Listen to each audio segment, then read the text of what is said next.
चला तर आज आपण पाहूया मच्छाची गावरान डिश। सगळ्यात पहिले मी जवळच्या नदीतून ताज्या आणि मोठ्या खूप सायांच्या आपल्या हाताने पकडतो। पाणी खूप थंड आहे, पण थंड पाण्यातच मच्छा पकडाले मजा येते।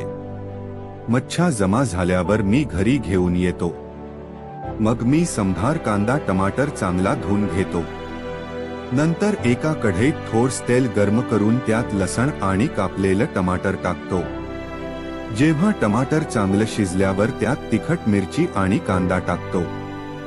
सगळं मिक्स केल्यावर त्यात थोडं पाणी टाकतो।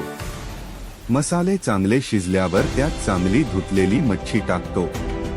नंतर त्यात संभार कापून टाकतो आणि पालीचा कांदा पण टाकतो आणि शिजू देतो। आता तयार झाली आपली गावरान चायनीज डिश।